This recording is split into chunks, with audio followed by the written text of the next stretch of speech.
사무엘상 17장 41절부터 49절까지 말씀입니다.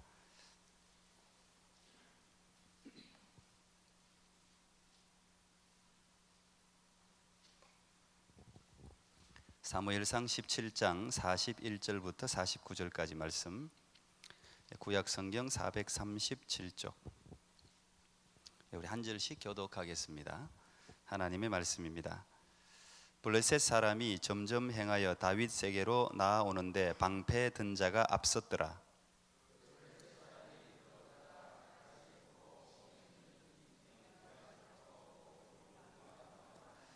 블레셋 사람이 다윗에게 이르되 네가 나를 개로 여기고 막대기를 가지고 내게 나아왔느냐 하고 그 신들의 이름으로 다윗을 저주하고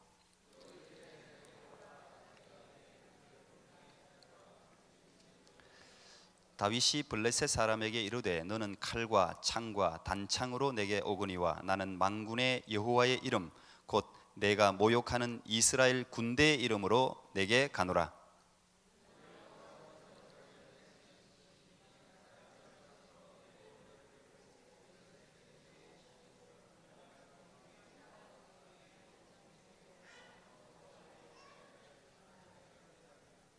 또 여호와의 구원하심이 칼과 창에 있지 아니함을 이 무리로 알게 하리라. 전쟁은 여호와께 속한 것인즉 그가 너희를 우리 손에 붙이시리라.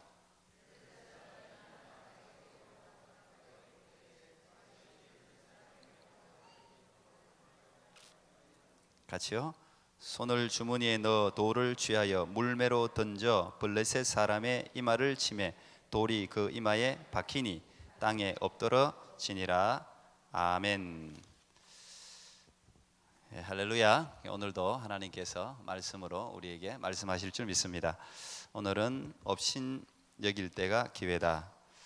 어떻게 보면 앙코르 설교라고 할 수 있습니다. 누가 앙코르를 요청한 건 아닌데 예전에 제가 여러분들과 한번 나누었던 말씀 또 제목을 그대로 한번 달아보았습니다.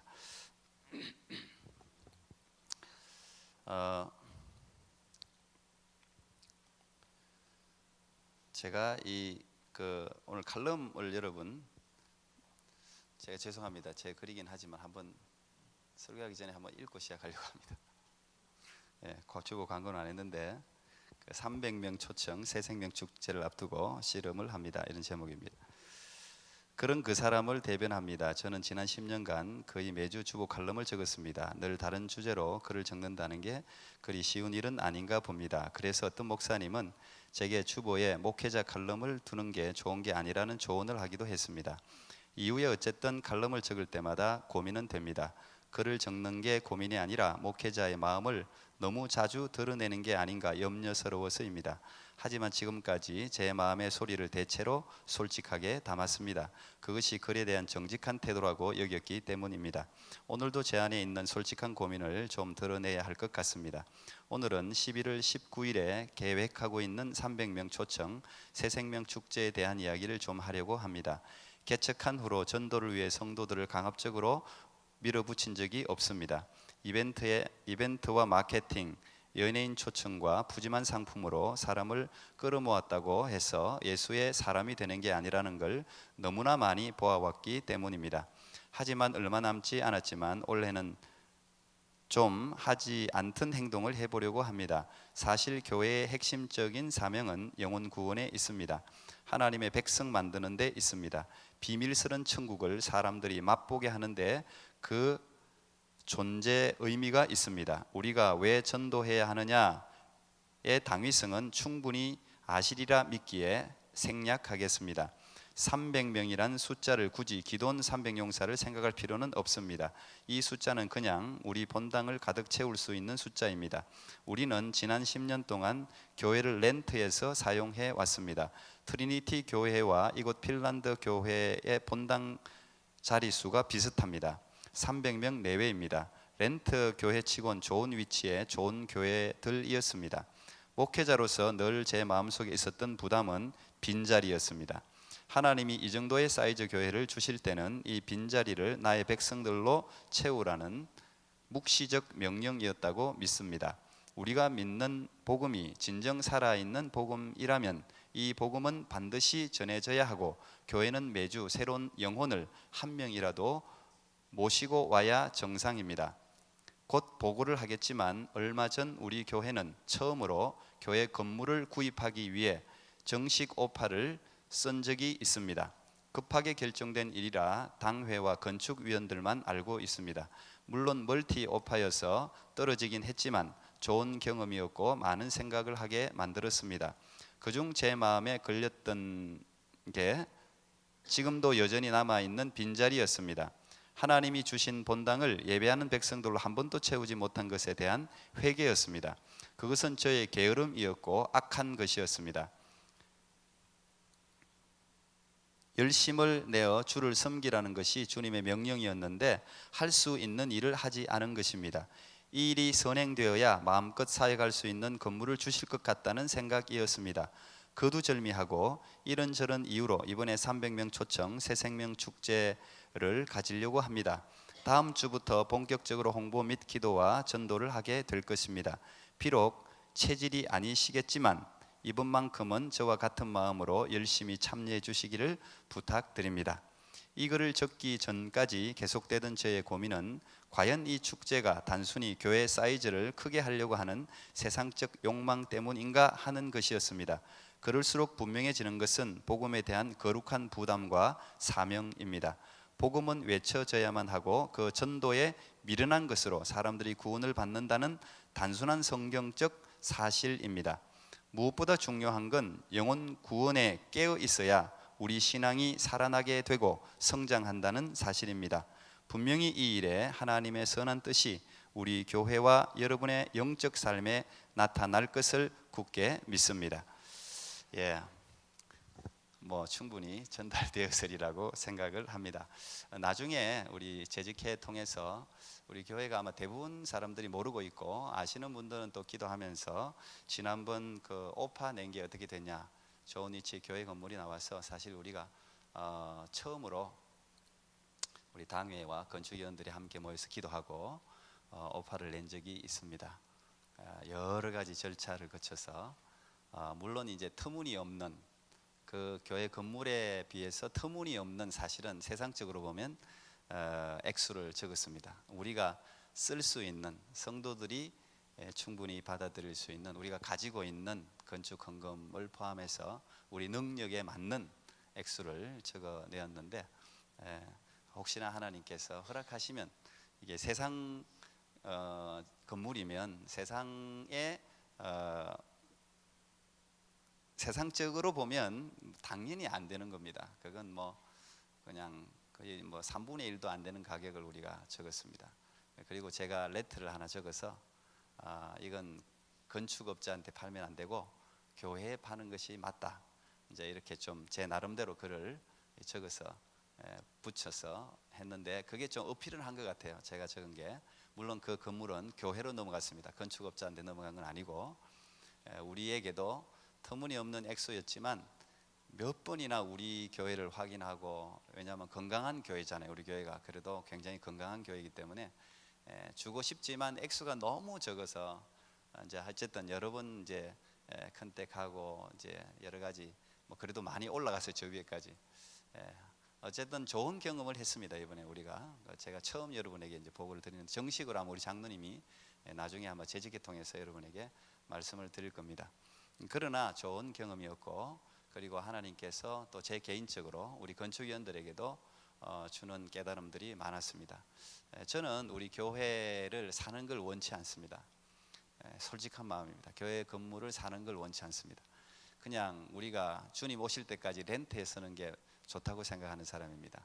왜냐하면 소유주가 있게 되고 하면 여러 가지 잡음이 많은 걸 제가 많이 봤기 때문에 그럴 필요도 없고, 좋은, 여러분 같이 기도해 주십시오. 좋은 학교 건물 제일 좋고요. 기독교 학교. 그러면 우리가 그 학교에 돈도 지원하고 장학금도 내고 많이 스포트할 생각이 있습니다.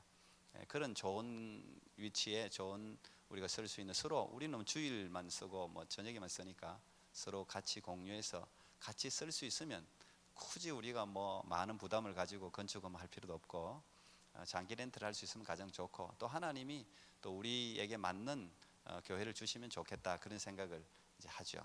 여러분들 같은 마음으로 같이 기도해 주시면 좋겠고, 이 교회가 우리한테 우리가 참 좋은 위치에 좋은 교회를, 지난번 요 바로 앞에 트리니티 교회도 다 들어가고 싶어하는 교회를 우리가 개척하자마자 들어갔어요.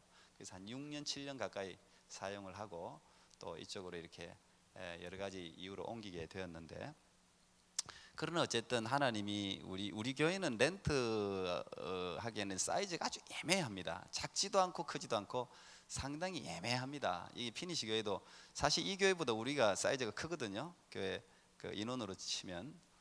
근데 너희들 이런데 왜 렌트를 하려고 하냐, 첫 질문이 그거였습니다. 왜 렌트를 하려고 하냐, 교회 건물을 사지. 그래서 이 교회도 원래 처음에 한 3년 4년 됐나요? 들어왔을 때 사라고 이야기를 한 적이, 저는 못 들었는데 있다고 그래요. 그 당시에 한 400만 불, 지금은 더 많이 올랐겠죠. 근데 어쨌든 제가 시간이 지나면서 뭐 다 하나님이 허락하셔야 다 되는 겁니다. 사람이 아무리 계획하고 뭘 욕심을 낸다고 되는 건 아닌데, 그러나 하나님이 오늘 이 칼럼의 요지는 어쨌든 하나님이 이런 건물을 주실 때는 우리가 이런 빈자리의 영혼을 생각하면서 기도하고 채워야 되는 것은 우리의 사명이라고 생각이 됩니다. 늘 떠나지 않는 생각이었어요. 이번에 한번 우리 교회를 뭐 데리고 오건 안 데리고 오건 아무 상관없습니다. 어쨌든 이 빈자리를 한번 채우는 것이 우리가 해야 될 일이라고 제가 생각을 하기 때문에 이번에 한번 여러분들과 함께 하지 않던 일을 한번 해보려고 하니까 같이 기도해 주시고, 또 이번 기회에 우리 안에 영혼을 향한 사랑이, 또 열정이, 영혼을 향한 그 하나님의 마음이 회복되기를 정말 바랍니다. 그래서 여러분 신앙이 더 성장하기를 축복합니다. 아멘. 인간은 누구나 무시당하는 느낌을 굉장히 싫어합니다. 자기가 무슨 말을 다른 사람이 했는데 그 사람이 그 말을 무시하면 기분 나빠지죠. 다 그럴 겁니다. 뭐 부부지간에도 그렇고 부모와 자녀지간에도 마찬가지예요. 자기가 뭔가 말을 했는데 리액션이 없고 그 말을 무시해버리면 상당히 무시당한 느낌을 가지게 되죠. 그래서 누군가에게 이렇게 반응을 하는 것, 그것도 친절이라고 저는 생각합니다. 겸손이고. 요즘은 이제 또 소셜 미디어 시대이기 때문에 사이버 상에서의 말도 굉장히 중요해요. 이것도 여러분 왜 그 페이스북을 하거나 뭐라 그러면은 자기가 한 글에 대해서 누가 뭐 리플을 아니면 반응을 하지 않으면 그것 가지고도 섭섭해지고 시험 든다 그래요. 글을 안 올리는 게 최고예요. 그냥 괜히 올렸다가 누가 반응하나 안 하나 볼 거 없어요. 어쨌든 뭐 그것도 선교사님들한테는 상당히 필요한 그 연결고리던데, 어쨌든 그 안에도 사이버 공간 안에도 예의가 있습니다. 예의가, 그것도 여러분 잘 지킬 필요가 있습니다. 그래서 연예인들도 악플 때문에 뭐 많이 자살까지 하잖아요. 우리는 그런 사이버 공간 안에서까지 기독교인이 되기를 축복합니다. 굉장히 중요하다고 생각합니다. 전화도 마찬가지. 전화도 예의가 있죠. 전화를 해놓고 툭 끊으면 우리 아이들도 자기도 모르게, 물론 툭 끊으면 나도 모르게 툭 이렇게 잘못해가지고 누를 수는 있는데, 이제 되도록이면 그분이 전화를 놓기 전까지는 안 끊으려고 하죠. 의식적으로 먼저 끊고 끊으려고 합니다. 그게 상대방이 어른이면 당연히 예의고, 젊은 사람이라도 이왕이면 그렇게 하는 게 좋습니다. 여러분들도 이 전화상 예의도 우리가 기본적인 예의를 잘 지키는 게 저는 기독교인이라고 생각해요. 작은 것부터. 어쨌든 인간은 인격적이기 때문에 무시당하는 것을 좀 못 견뎌합니다. 그 당연한 거예요. 누가 나를 업신여기면 기분이 나빠지죠. 업신여긴다는 것은 어떤 상대방을 얕잡아 본다는 이야기죠. 낮게 평가한다는 거예요. 과소평가한다는 것이죠. 업신여긴다는 그 말 자체가 상대방에 대한 제대로 된 평가를 하지 않는다는 말입니다. 자기가 어떤 선입관을 가지고 있다는 거예요. 그 선입관, 자기가 지금까지 가지고 있는 경험과 지식과 판단에 의해서 상대방을 평가하는 것이죠. 특히 이제 스포츠 같은 경우는 이 업신여기는 마음을 가지면 큰일 납니다. 이거는 이제 매달 색깔이 바뀌게 됩니다. 업신여기는 사람에게는 큰 실수를 할 수 있는 확률이 많아지고, 업신여김을 받는 사람은 오히려 이길 수 있는 기회의 시간이기도 하죠.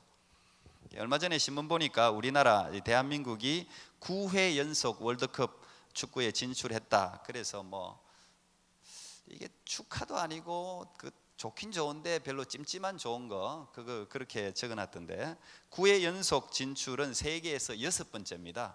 굉장한 일입니다. 사실 월드컵에 9회로 연속으로 나갔다는 것은 자랑스러운 기록임에도 불구하고 지금의 대표팀 실력으로는 월드컵에 나가봤자 깨어지겠다 뭐 이런 국민들의 생각 때문에 아마 좀 찜찜한가 봅니다. 그래서 우리는 2002년도에 이루었던 월드컵 4강을 잊을 수가 없죠. 월드컵에 진출하는 것도 이렇게 어려운데 거기에서 쟁쟁한 나라들을 제치고 네 번째 4강에 들었다는 것은 사실 뭐 대단히 축구를 사랑하는 사람들에게는 긍지를 가질 수 있는, 그것도 이탈리아를 이겼다. 이건 뭐 정말 놀라운 일이었습니다. 그 월드컵 4강이 우리나라 존재를 특별히 유럽과 세계에 알리는 결정적인 계기가 되기도 했습니다. 4강에 올려놓은 히딩크 감독, 지금도 대표팀 실력이 부진하니까 지금 70이 넘은 히딩크 감독을 다시 데리고 온다 뭐 이런 말까지도 하더라고요. 그 정도로 히딩크 감독은 영웅이 되었죠. 그 당시 4강이 결코 뭐 우연히 올라가지는 않았겠죠. 뭐 우연이라는 건 스포츠에 없어요. 분명히 실력과 노력이 뒷받침되었기 때문에 거기에 흔히 세상 사람들이 말하는 운이 따랐을지는 모르겠어요. 물론 이런저런 요소로 말미암아 4강에 올랐겠지만 저는 또 하나의 중요한 요소는 상대 팀들이 한국 축구를 업신여겼기 때문입니다. 그래서 한국 팀에 대한 면밀한 분석과 준비를 잘 못한 것 같습니다. 이탈리아나 스페인 같은 나라가 한국에 패한다는 생각을 해본 적이 있겠어요? 전혀 하지 않았을 겁니다. 그들은 한국을 업신여겼습니다. 얕잡아 봤죠. 업신여기게 되면 아무래도 마음이 풀어집니다. 상대방을 업신여기게 되면. 반대로 우리나라는 최약체였기 때문에, 월드컵에 나온 나라들 중에서 최약체였기 때문에, 더구나 한국에서 월드컵이 있었기 때문에 그냥 마음을 아주 그냥 단단히 마음을 먹었죠. 이번에 안 하면 우리 안 된다. 전 국민들과 혼신 하나가 되어서 이 월드컵을 준비했습니다. 히딩크는 이 선수들의 강점을 잘 뽑아냈고 유럽의 강팀들과 연습 경기를 통해서 유럽을 파악하도록 준비를 굉장히 잘 했습니다. 반대로 상대팀은 한국을 1호 경계 대상에서 제외시키고 아주 면밀한 검토가 부족했던 것 같습니다. 저는 오늘 이 사무엘상 본문을 통해서 똑같은 모습을 보게 됩니다.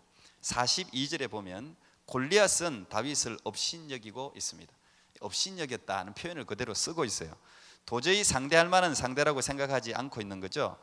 결과적으로 따지면 골리앗이 다윗을 업신여겼기 때문에 골리앗이 목숨을 잃게 되고 블레셋은 국가적인 패배를 안게 됩니다. 이 업신여긴다는 게 이렇게 굉장한 결과를 초래하게 됩니다. 사실 여러분, 골리앗은 전쟁터에서 자란 용사입니다. 집안이 전부 다 군인 출신이에요. 다 아마 장대한 거인이었던 것 같아요. 골리앗의 동생 라흠이라는 용사 이름도 이제 성경에 기록되지 않습니까? 그도 장대한 골리앗만큼 큰 장수였는데 수없이 많은 전쟁을 치룬 군인입니다. 사람의 목숨을 파리 목숨같이 정말 많이 아마 죽였을 거예요.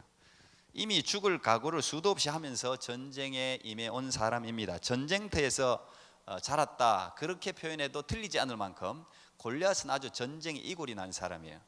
골리앗은 전쟁에서 뭐가 중요한지를 잘 아는 용사예요.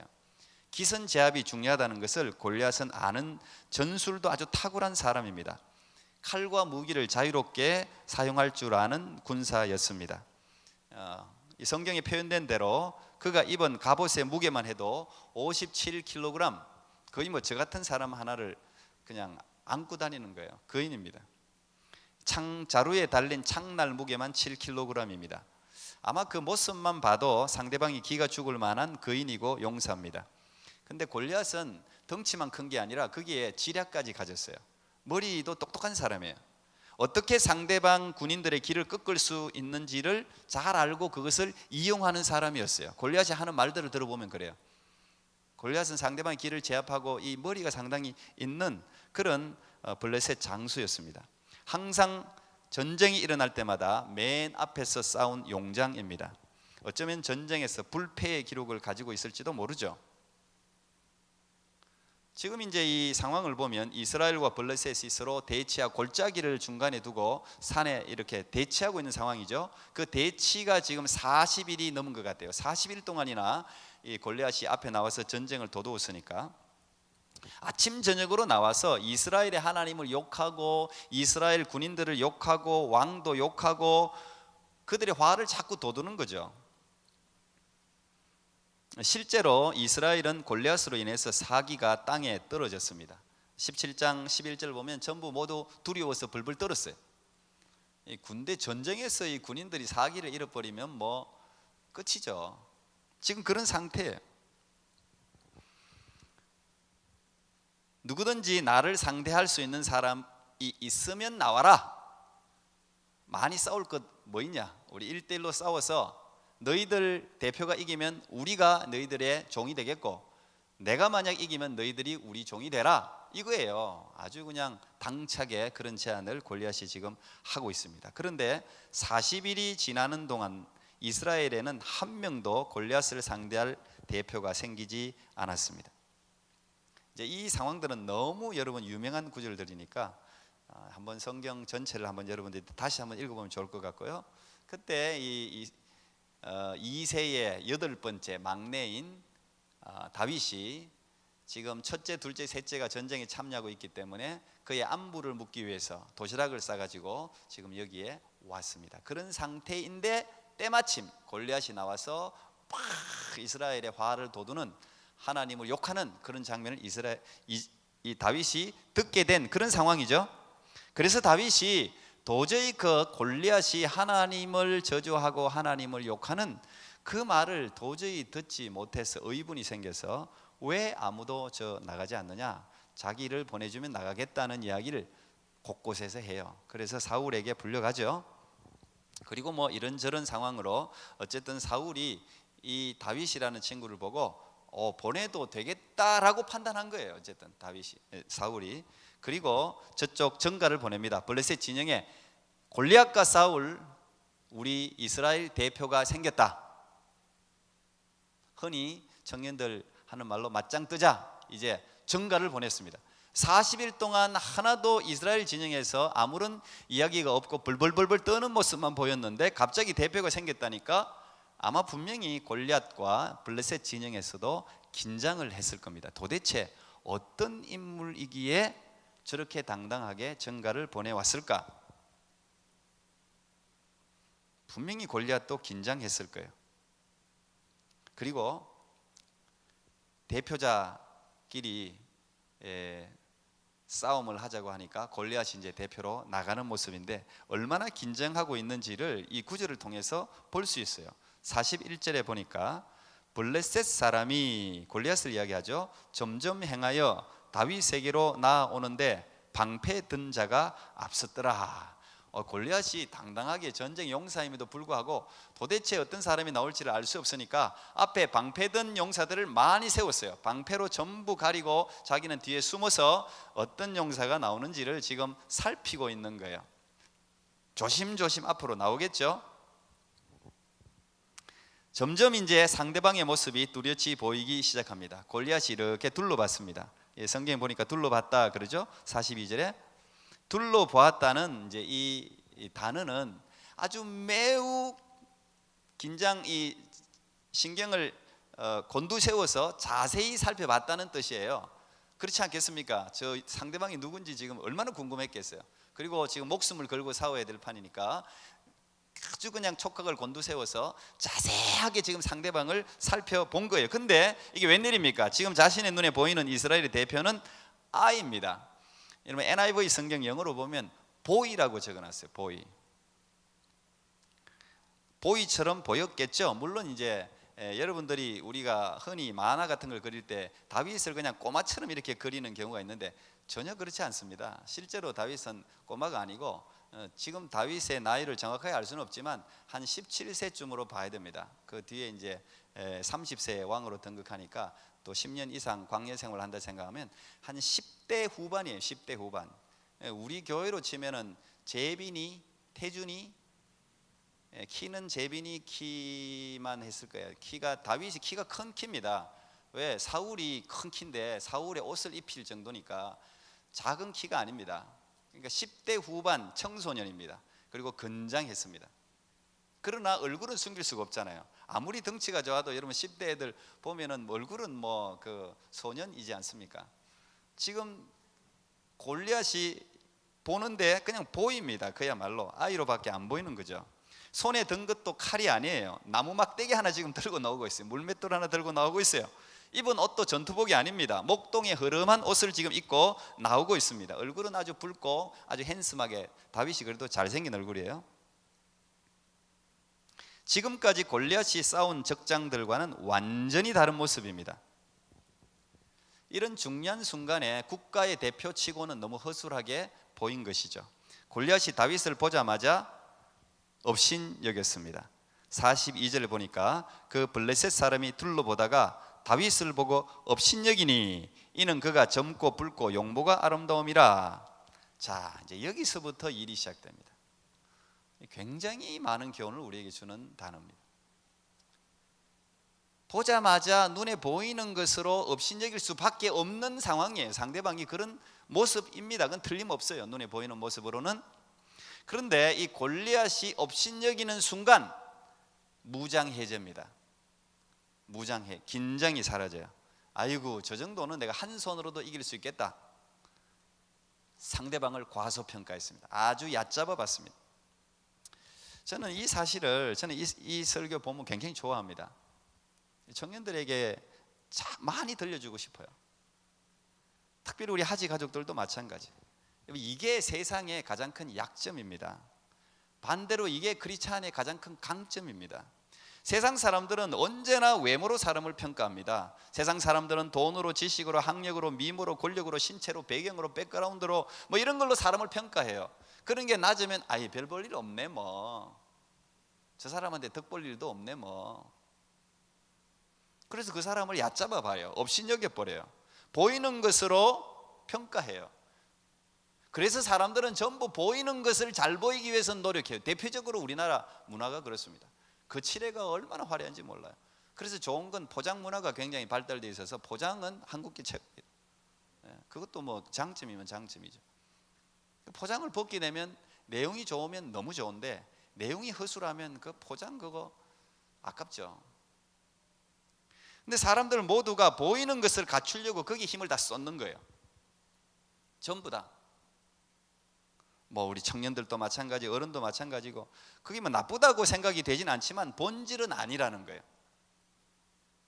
골리앗의 키와 몸의 무장한 무기들을 여러분 여기 자세히 설명해 놨어요. 성경에 보면 자세하게 그 몸에 걸치고 있는 갑옷, 들고 있는 창틀, 무게까지 정확하게 기록해 놓고 있어요. 왜 이런 기록을 해 놓았겠습니까? 중요하다는 거예요. 거기에 의지한다는 거예요. 여러분 키가 정확하게는 모르지만 골리앗이 거의 3m에 육박하는 키입니다. 물론 영어로는 6피트라고 해놨고 거의 뭐 3m에 육박하는 키, 몸에 걸치고 있는 무기들만으로도 충분히 상대방 기를 죽일 수 있습니다. 기를 확 꺾을 수 있어요. 그것만 나서기만 하면 그냥 꺾을 수 있어요. 실제로 사람들은 그런 것들을 보고 기가 죽어버립니다. 그게 세상 이치예요. 딱 보자마자 기가 죽어요. 이스라엘 사울 다 그랬습니다. 기가 죽었습니다. 그러나 크리스찬이라는 사람들은 우리의 아이덴티티는 보이는 것으로 살아가는 사람들이 아니에요. 보이지 않는 것을 보는 것처럼 보고 살아가는 사람들이 그게 크리스찬이에요. 이것이 기독교인의 정체성입니다. 저는 여러분들이 눈에 보이는 것 때문에 기가 죽지 않기를 바랍니다. 사람들이 보는 시선 때문에 주눅들지 않기를 축복합니다. 아멘을 안 하시네? 다윗은 굉장히 골리앗에 비해서 초라한 외모였어요. 사실 덩치가 큰 사람이죠. 저는 그야말로 초라한 외모입니다. 보면. 근데 아주 골리앗에 비하면 너무 초라해요. 외모도 그렇고 옷차림은 말할 거 없어요. 목동, 여러분 목동이 그 당시도 최고 낮은 계층의 직업 아니었습니까? 그 옷을 입고 목동들이 가지고 다니는 초라한 물맷돌, 거기에 시냇가에서 준 돌 5개, 그거 들고 지금 국가를 대표해서 나오고 있는 거예요. 그런데 여러분 보십시오. 대부분 우리는 자기가 좀 뭘 잘 못 입고 가진 게 없고 이러면 괜히 기가 죽거든요. 다윗이 기가 죽고 있습니까? 전혀 기가 죽지 않았습니다. 난 이게 기독교인의 모습이라고 생각해요. 내면이 강한 사람은 외형에 보이는 것 때문에 기가 죽지 않습니다. 왜? 내면이 강하다는 말은 내 안에 미래가 있다는 이야기예요. 지금 내가 이렇게 보여도 내게는 미래가 있다는 거예요. 나는 우리 청년들이 그렇게 당당하기를 정말 진심으로 바라요. 다윗은 전혀 기가 죽지 않고 오히려 골리앗의 그 불호령, 네가 나를 개로 여기고 지금 그런 걸 들고 지금 나오냐 그러면서 뭐 이 새들의 먹이감으로 너를 죽여서 내가 찢어서 그냥 던져버리겠다고 하는 그 불호령, 그것만 해도 공포잖아요. 그런데 그거 전혀 끄떡하지 않고 다윗이 이렇게 오히려 외칩니다. 사무엘상 17장 45절 우리 같이 한번 읽어보겠습니다. 다윗 심정을 우리 17장 45절 시작. 다윗이 블레셋 사람에게 이르되 너는 칼과 창과 단창으로 내게 나오거니와 나는 만군의 여호와의 이름 곧 내가 모욕하는 이스라엘 군대의 하나님의 이름으로 네게 나아가노라. 아멘. 어이 멋있지 않습니까?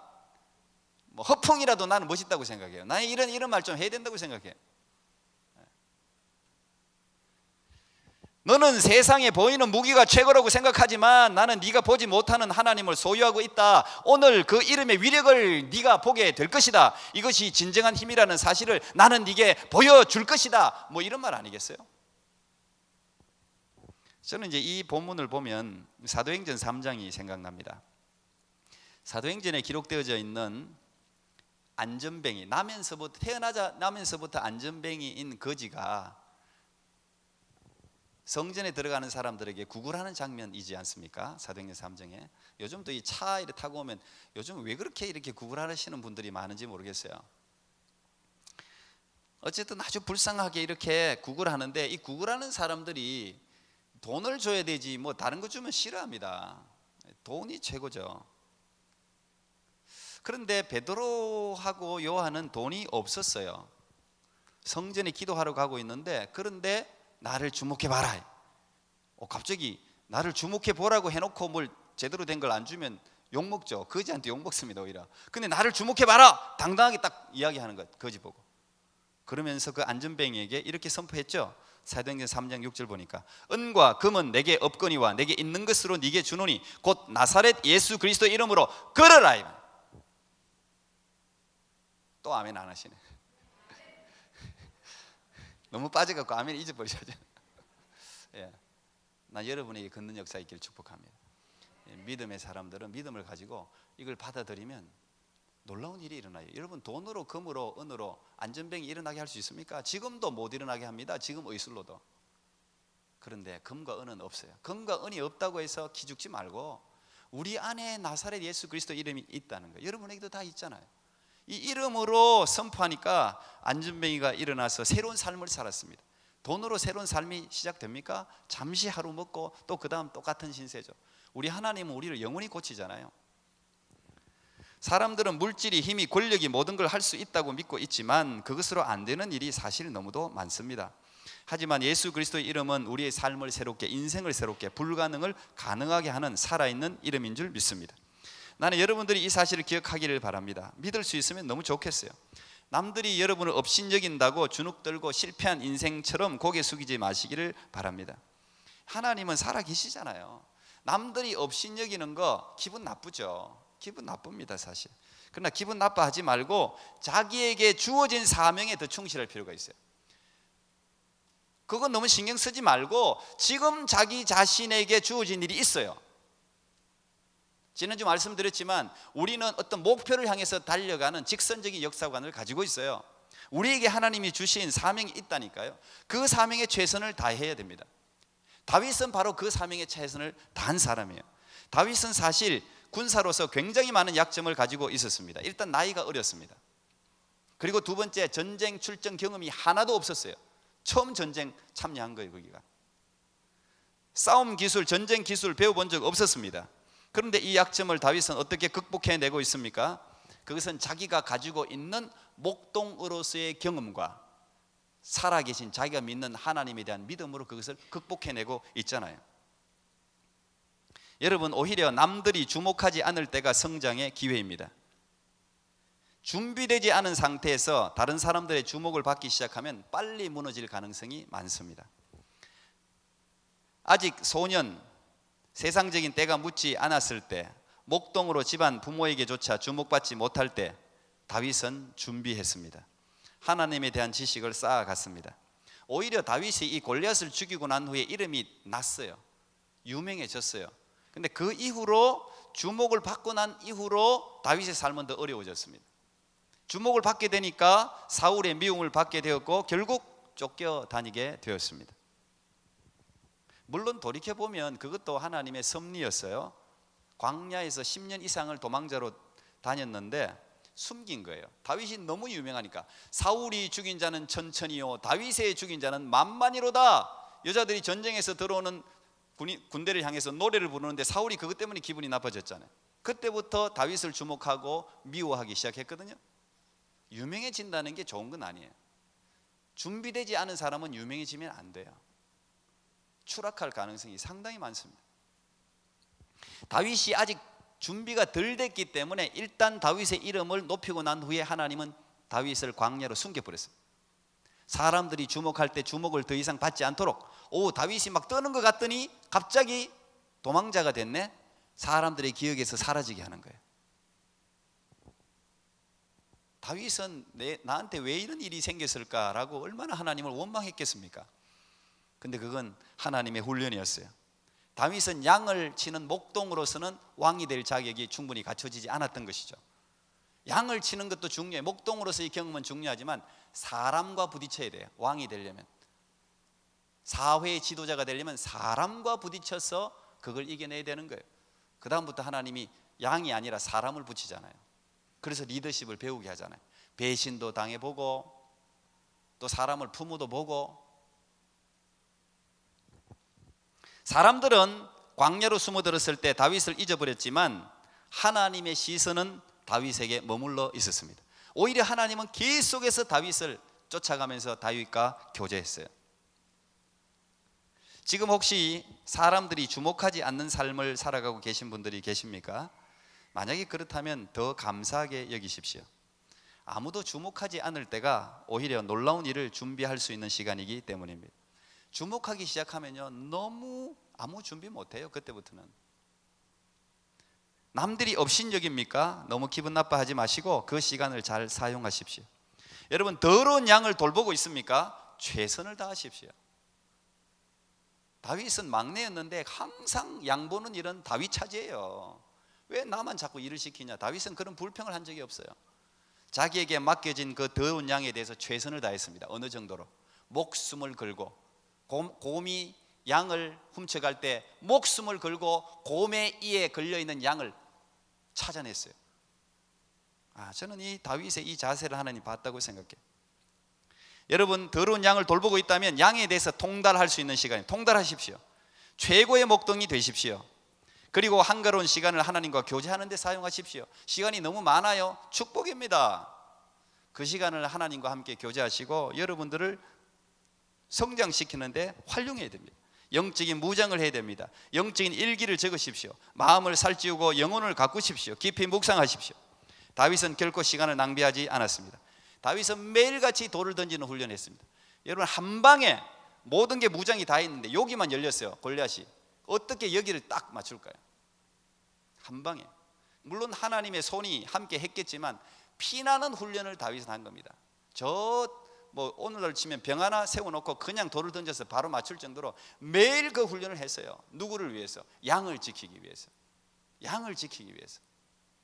그걸 소홀히 하지 않았습니다.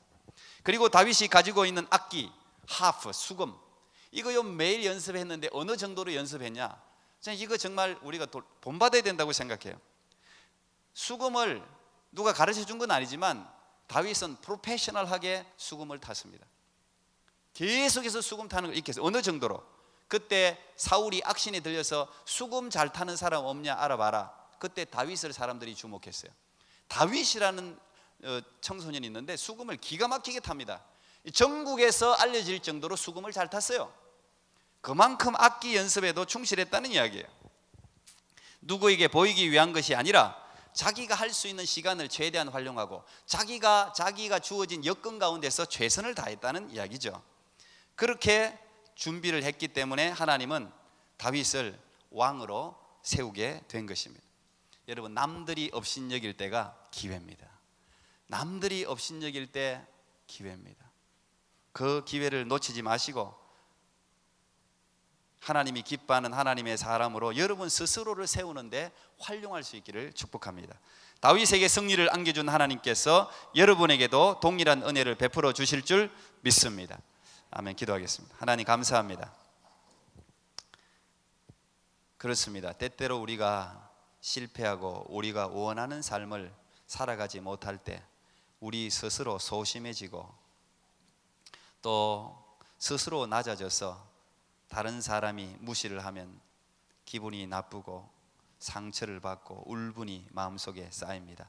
하나님, 그러나 내게 처해진 현실을 그대로 받아들이게 해 주시고 그 현실 가운데서 하나님의 뜻이 어디에 있는지 분별하여 내게 주어진 여건 속에서 할 수 있는 최선의 삶을 살아 마침내 하나님이 저 구름더미에서 귀족의 위에 앉히시는 놀라운 비상의 은혜를 우리 모두가 누리게 해 주시옵소서.